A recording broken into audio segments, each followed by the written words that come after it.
여러분 안녕하십니까? JTB 뉴스입니다. 먹다 남은 음식을 간식으로 주고 급식 반찬이 너무 적어서 아이들이 밥으로만 배를 채웠다는 유치원이 있습니다.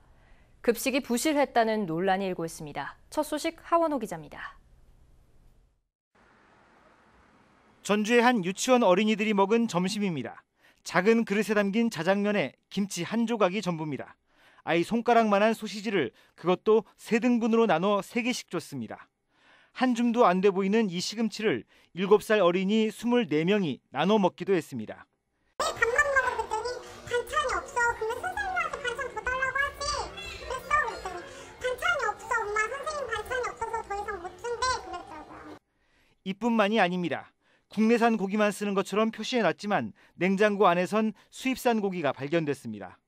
행사 때 남은 밥을 다음 날 급식으로 제공하고 생일잔치 때 먹고 남은 케이크를 이틀이나 지난 뒤 간식으로 제공하기도 했습니다.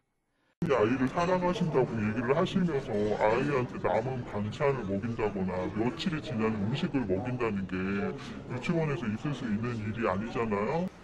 유치원 측은 수입산 고기를 쓴 건 식재료를 주문하는 과정에서 실수로 빚어진 일이고 남은 음식을 준 것도 아이들이 손대지 않은 깨끗한 부분을 제공한 것이라고 해명했습니다. 선생님이나 저나 이 정도면 충분히 아이들이 먹을 수 있는 나이다라고 저는 생각을 했는데 부모님들이 집에서 아이들을 밥을 이렇게 주시고 하시는 거에 대해서 문제가 불거지자 유치원 측은 학부모들과 협의해 개선 방안을 마련하겠다고 밝혔습니다. JTB 뉴스 하원호입니다. 제자 성희롱 의혹으로 교육청 조사를 받던 교사가 스스로 목숨을 끊은 사건을 놓고 진실 공방이 벌어지고 있습니다. 유가족들이 동료 교사와 교육청 관계자들을 무더기로 고발하자 교육청은 수사를 통해 사실을 밝혀달라며 반박하고 나섰습니다. 조창현 기자입니다. 지난달 5일 제자 성희롱 의혹으로 교육청 조사를 받던 교사가 스스로 목숨을 끊었습니다. 유가족들은 경찰에서 내사 종결한 사건을 교육청이 무리하게 조사를 하다 참극이 발생했다며 진상규명과 고인의 명예회복을 주장해왔습니다. 하지만 교육청이 별다른 반응을 보이지 않자 지난달 31일 동료 교사와 교육청 관계자 10명을 검찰에 고소했습니다. 애기 아빠가 그 한 행동들 자체가 성추행이나 성희롱이 아니라는 거죠. 수업 중에 아이들이 다 있는 자리에서 아이들 교육 목적으로 행해진 것이었고. 이에 대해 전북교육청은 검찰 수사를 통해 사실을 밝히는 계기가 되길 바란다며 수사에 적극 협조하겠다고 밝혔습니다. 진술서와 녹음 파일 등 18건의 증거 자료를 검토한 결과 유가족들이 제기하는 조사 과정의 강압이나 문제점은 전혀 나타나지 않았다고 항변했습니다. 처음부터 끝까지 이 자료를 모두 다 봤고 나름대로 공무원으로서 상식과 점성의 판단에서 볼 때에는 절차와 규정에 따라서 엄정하게 처리를 해왔다라고 판단합니다. 또 학생이나 학부모들이 처벌을 원하지 않았을 뿐 성희롱 사실이 없었던 게 아니기 때문에 조사는 불가피했다고 반박했습니다. 선생님께서 심의위원회 참석해서 소명하셨고 소명을 토대로 한 학생심의위원회에서 성희롱을 인정한 겁니다. 저희들이 인정 사실은 선생님께서도 인정한 사실만 들어가 있는 것입니다. 교육청은 이 사건으로 학교 현장에서 인권 담당 교사의 정당한 업무 행위가 위축되고 있다며 법과 절차에 따라 당당하게 업무에 임해달라고 당부했습니다. JTB 뉴스 조창현입니다. 주택가 복판에 원룸을 빌려 불법 인터넷 도박을 한 일당이 경찰에 붙잡혔습니다. 이른바 승률이 좋다는 선수들을 모아 돈을 벌려고 했는데 불과 한 달 만에 판돈 4억 원을 모두 달렸습니다.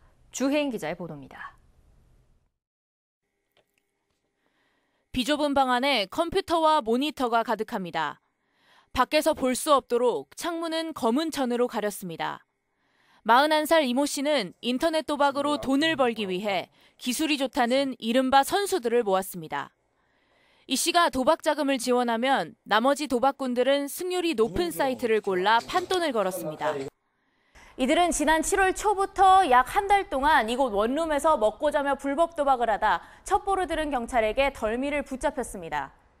이 씨가 데려온 도박꾼 29살 문모 씨 등 2명은 인터넷 도박 경험이 많은 전문가였지만 판돈 4억 원은 불과 한 달 만에 사라졌습니다.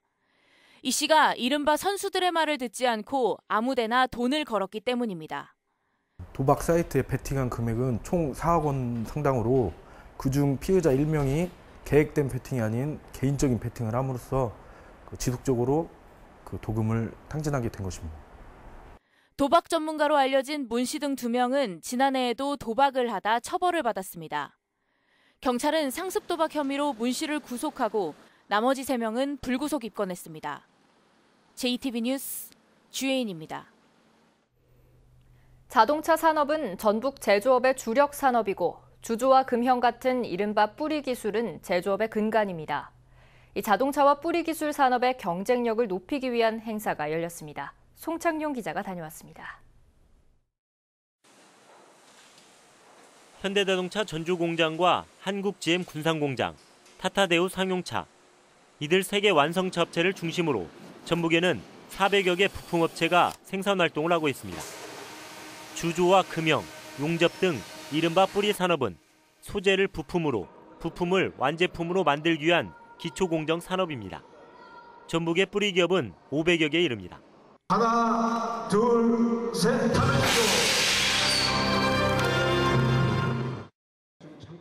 자동차와 뿌리 산업의 협업을 통해 기술 경쟁력을 높이기 위한 행사가 열렸습니다. 행사장에 마련된 미래 자동차관 등에서는 자동차와 뿌리 산업의 신기술을 살펴볼 수 있습니다. 수출기업 상담회와 취업박람회는 기업의 판로 확대와 일자리 창출에 실질적인 도움이 될 전망입니다.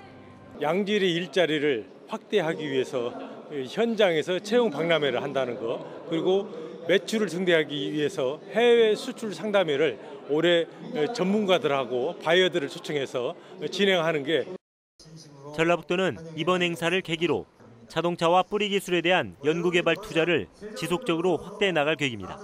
기술 융복합 사례들을 체험하고 공유함으로써 미래 산업 발전을 꾀하고 또 일자리 등 경제를 활성화시킬 수 있는 가장 큰 계기로 삼는 것이 미래 성장 동력을 선도하는 기술 융합과 일자리를 주제로 한 이번 행사는 오늘까지 이어집니다. JTB 뉴스 송창용입니다.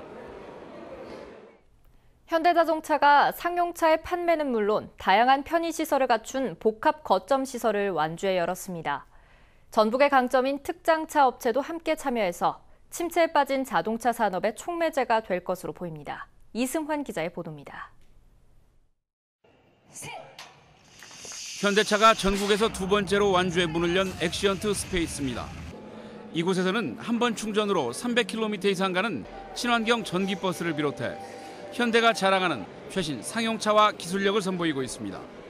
엑시언트 스페이스 전주는 판매를 비롯한 다양한 고객 편의 서비스가 한 곳에서 이루어지는 현대 상용차의 복합 거점입니다.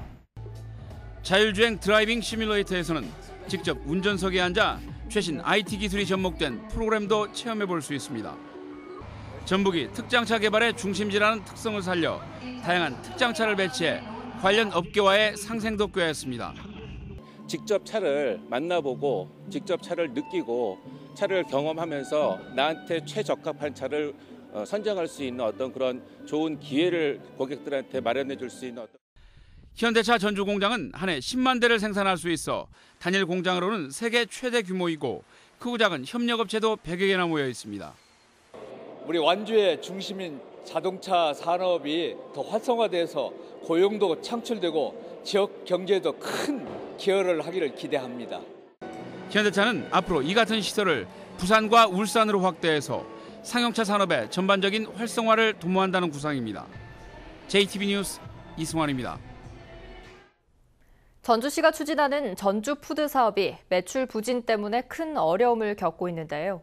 사업 기반은 제대로 갖추지 않고 무리하게 직매장만 늘린 결과라는 지적이 나오고 있습니다. 완주 로컬푸드의 사례를 통해 전주푸드의 문제점을 살펴봤습니다. 보도에 정윤성 기자입니다. 지난해 6월 전주시 효자동에 문을 연 전주푸드 직매장입니다. 매출 부진으로 지난달 문을 닫았습니다. 전주동물원의 전주푸드 레스토랑도 1년을 넘기지 못했습니다. 애들하고 가서 먹기 편하거나 그러지도 않을 뿐더러 또 많이 낙후되어 있다 보니까 별로 가고 싶지 않아요. 전주시는 10달 만에 직매장을 3곳이나 개점했지만 전주푸드만의 색깔은 뚜렷하지 않았습니다. 우리 전주 시민들이 써야 되는데 로컬 푸드 하면은 일단은 완주를 먼저 떠오르게 되고. 로컬 푸드는 의욕만 가지고 추진할 수 있는 것은 아닙니다. 우선 소비자들이 원하는 농산물과 가공품을 1년 내내 공급할 수 있어야 가능합니다. 완주군이 로컬 푸드 사업 계획을 발표한 것은 지난 2008년. 이때부터 소농들의 생산 기반을 위해 두레 농장 10곳을 조성했고 연중 생산이 가능하도록 비닐하우스 200동을 지원했습니다. 전국적으로 확산을 해서 그야말로 이 국민 행복 시대를 여는 소위 맞춤형 복지 정책을 개발하는데 좀 참고를 하고 싶어서. 2010년엔 농산물 꾸러미 사업, 커뮤니티 비즈니스 센터에선 마을 기업을 육성했고 이런 토대 위에서 2012년 완주 로컬 푸드 직매장이 문을 연 것입니다. 2008년도에 정책 발표하고 로컬 푸드 직매장을 내는 2012년도까지 대략 5년이라는 사회적 합의 과정이 있었던 것이고요. 반면 전주시의 경우에는 사실상 1년 만에 전주푸드 직매장을 개설했습니다. 전주 시민들에게 전주푸드가 왜 필요한지 이해시키고 생산 기반을 갖추는데 1년은 턱없이 부족했습니다. 이번 주 시사교역판에서는 전주푸드의 문제점과 로컬 푸드의 활성화 방안을 살펴봤습니다. JTB 뉴스 정유성입니다. 남원시와 고용노동부가 개최한 채용 박람회에 많은 구직자가 몰려들었습니다.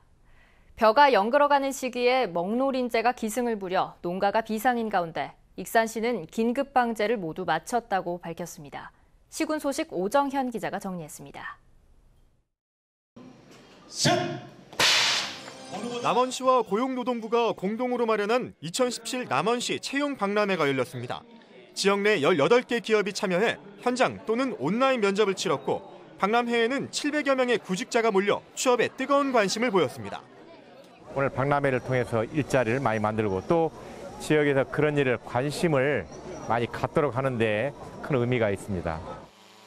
벼를 쭉정이로 만드는 먹노린재가 기승을 부려 농가에 비상이 걸린 가운데 익산시가 9천여 헥타르에 대한 긴급 방제를 모두 완료했다고 밝혔습니다. 이번 방제 작업에는 익산 지역 농협이 보유 중인 무인 헬기와 광역 방제기가 동원됐습니다. 부안군이 국토교통부에서 추진하는 버스 정보 시스템 BIS 공모 사업에 선정돼 국비 1억 2천만 원 등 모두 4억 원의 예산을 확보했다고 밝혔습니다. BIS 사업은 버스 도착 시간이 버스 승강장 안내기에 표시돼 이용자에게 편의를 제공하는 사업입니다. 장수군은 수도권 지역 대형마트 업체와 지역 상생 업무 협약을 체결했습니다. 수도권 12개 마트에 올해 안으로 장수 한우 2,000두, 장수 메뚜기살 10만 포를 납품할 수 있게 된 만큼 장수군은 농가소득 증대를 기대하고 있습니다. JTB 뉴스 오정현입니다. 부영이 하가 임대아파트 임대료 인상률을 3.8%로 결정하자 전주시가 수용할 수 없다고 밝혔습니다. 전주시는 국토교통부가 제시한 기준에 따라 계산하면 1.29%의 인상 요인이 있다면서 적정 인상률은 2% 초반대라고 밝혔습니다. 전주시는 부영 측에 인상률 인하를 권고한 뒤 수용하지 않으면 다시 형사 고발하고 과태료 부과 등 행정 처분하기로 했습니다. 전라도와 전라도 경제통상진흥원이 소상공인을 육성하기 위해 진행한 스타 소상공인 공개 오디션에서 책 먹는 미술관과 이네코, 에어랩 등 3개 업체가 스타 소상공인으로 선정됐습니다. 스타 소상공인으로 선정된 3개 업체는 최고 2천만 원의 사업비를 지원받고 전북 신용보증재단의 특례 보증을 받습니다. 이들 업체의 성공 스토리는 다음 달 12일 JTB 전주방송을 통해 방송됩니다. 전주시 용정동에 있는 나들목 가족공원이 주말 캠핑장으로 시범 운영됩니다. 전주시는 오는 16일부터 10월 말까지 주말에 나들목 가족공원을 캠핑장으로 시범 운영하기로 하고 선착순으로 10팀의 신청을 받습니다. 전주시는 시범 운영이 끝나면 편의시설을 확충해 캠핑장으로 등록해 정식 운영할 계획입니다. 육아를 명분으로 휴직한 뒤 로스쿨에 다닌 현직 경찰관들이 경징계 처분을 받자 사법시험 준비생 모임에서 반발하고 나섰습니다. 전북지방경찰청 감찰계는 징계위원회를 열어 휴직한 뒤 로스쿨에 진학한 현직 경찰관 2명에 대해 각각 감봉 2개월과 감봉 1개월의 징계 처분을 내렸습니다. 이에 사법시험 준비생들은 감봉 처분은 솜방망이 처분이라며 대검찰청은 신속히 지검의 수사 지침을 하달하고 교육부도 이들의 입학을 취소할 뿐만 아니라 입시 관계자들에 대한 징계 처분 명령을 지시하라고 밝혔습니다. 전주 완산경찰서는 저층 아파트를 돌며 상습적으로 금품을 훔친 혐의로 28살 정모 씨에 대해 구속영장을 신청했습니다. 정 씨는 지난달 23일 전주시 평화동 56살 박모 씨의 아파트 1층에 침입해 금괴 6개 등 2,100여만 원의 금품을 훔치는 등 지난 6월부터 최근까지 전주시 완산구 일대에 불이 꺼진 저층 아파트를 돌며 모두 6차례에 걸쳐 3,100만 원 상당의 금품을 훔친 혐의를 받고 있습니다. 경찰은 정 씨에게 금괴를 사들인 작물업자에 대해서도 수사를 벌일 방침이라고 밝혔습니다. 전북은 오늘 구름이 많은 가운데 바람이 강하게 불겠습니다. 낮 최고 기온은 전주 27도 등 23도에서 27도로 어제보다 3, 4도가량 낮아 선선한 가을 날씨를 보이겠습니다. 주말인 내일과 휴일인 모레도 구름이 많겠고 바람이 강하겠습니다. 전주기상지청은 일교차가 10도 이상 벌어지는 날씨가 이어지겠다며 건강관리에 주의할 것을 당부했습니다.